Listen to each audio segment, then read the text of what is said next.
Well, the mushrooming's kind of slow, and I think it's got to do with the fluctuation in weather. It's been so cold lately, but yeah, I figured I'd stop at one of my favorite little trout spots, casting a Mepsagilla, little bucktail on it.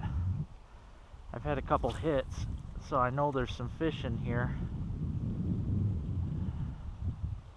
I just missed one a minute ago. See, I just had a hit there. I just seen that one. That looked like a smaller trout. Sometimes I can get some real nice ones out of here. Yeah, they're in here, that's for sure. Just got to get them to get that hook in their mouth.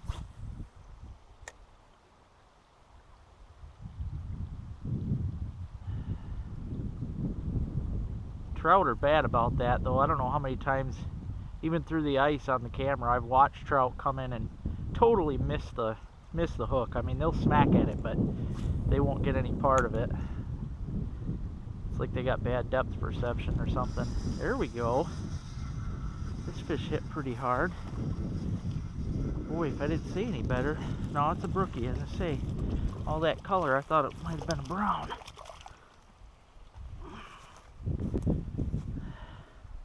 Yeah, it's a pretty one. Cool.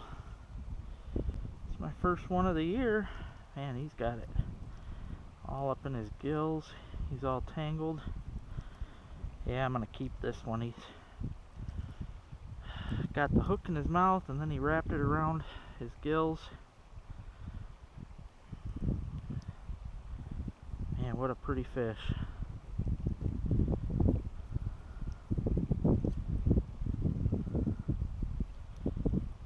Yeah, he wouldn't survive. You got to get him back in the water as quick as you can. Here I was messing around, but he's a legal one anyway. He's probably, I bet he's 10 inches. They only got to be 8. Cool. Another one. That's a good fish.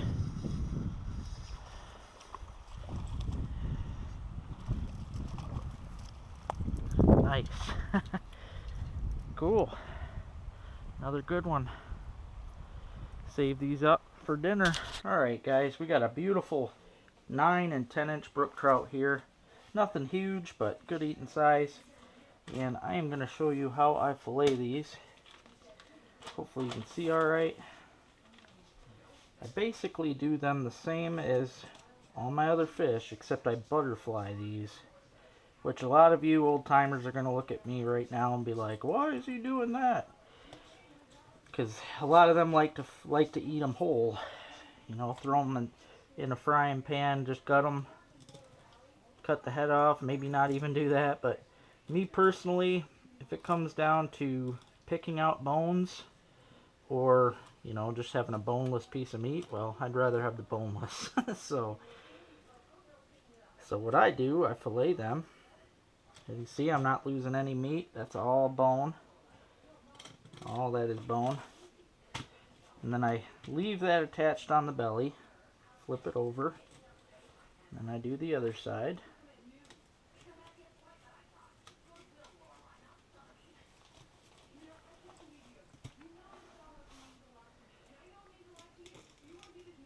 I'm just cutting right along the backbone and the rib cage. I try to keep it angled downwards so that I'm running it right along the bones, but I'm not cutting through the bones. Kind of just sliding it along the bones more than anything.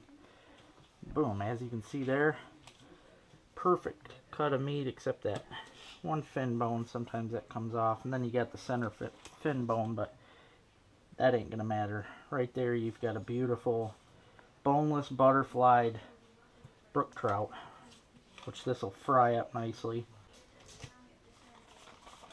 Didn't lose any meat, nothing wasted. Only thing wasted is the bones, which you're not going to eat those anyway, so there's no point in fussing about them. Okay, cut right through. See, on normal fish I leave it attached to the tail so I can flip it and skin it, but on trout the skin's actually pretty good. It crisps right up, nice golden brown. You can eat the skin and all.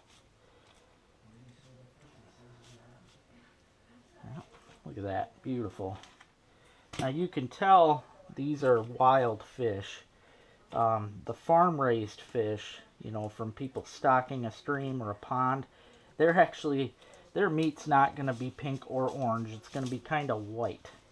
And to me, it's not, I don't know, it doesn't have the flavor. Most of the time, it's kind of mushy, in my opinion. I do not like stocked fish. I prefer the wild stuff. But these here are definitely wild brook trout. They got that nice orangish color to them. Nice. So now we got 2 beautiful butterfly fillets. That's going to be me and Mom's dinner with some potatoes on the side. We'll get to cooking them here in a second, guys. I just wanted to show you how we fillet them. Okay, guys, I'm going to slice up here some potatoes, because this is one of my favorite things to do with some trout. Even when I'm camping, you know, they do those shore lunches. Some of my friends laugh because I'll actually bring a bag of potatoes along, because honestly, I love potatoes every which way. But I'll wake up every morning, slice some potatoes like this, fry them in some butter with my freshly caught trout, and I'm good to go. I could eat this every day. So we'll get some of these cut up, and then we'll start working on the fish. Alright guys, I got some margarine over here. Nice hot margarine. Drop the trout into there. I like to put them skin side down to begin with. And I'll just let that skin cook in. I cook it on low heat normally, but this stove that we got now kind of has an issue where it don't want to get low. I don't know what the deal is with that. Alright, bottom's browned up. You can see it cups up real nice.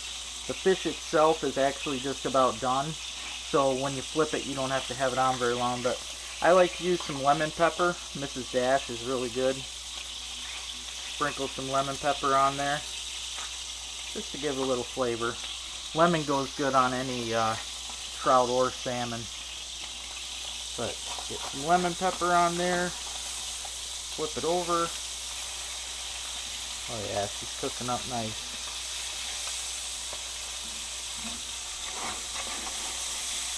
I try to be gentle when I'm getting it up, because I don't want to lose that skin. Like I said, the skin is edible too, and it tastes good. Alright, I gave it time to brown up some. As you can see, you get a little bit of a char. They do shrink, so will the mushrooms when you cook them up.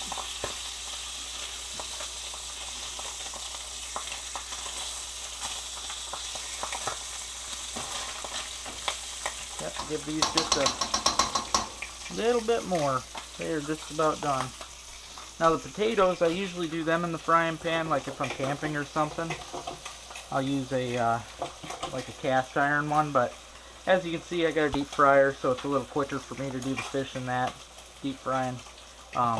Also, when it comes to seasoning my potatoes or my French fries, these are done. I'm going to pull these off. Lay them out on this paper plate with some paper towel here, just to let the grease drain.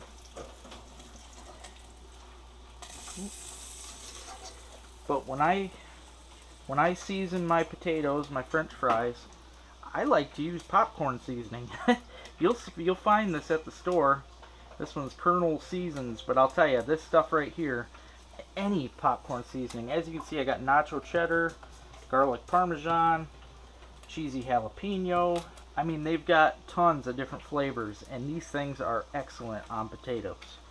You know, especially like any of the cheeses, or of course ranch goes good on them.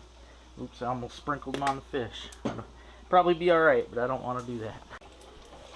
Okay guys, see how they're nice and golden brown here? That's what you want for a good homemade potato chip. These will be nice and crispy.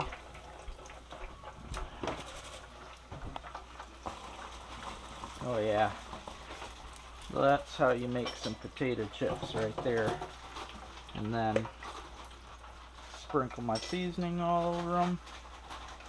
You really can't over season with the popcorn seasoning. It's almost impossible. This stuff it's not real salty or I mean, it's just good stuff. So highly recommend it. But yeah, there you have it. Got some trout done and some homemade potato chips.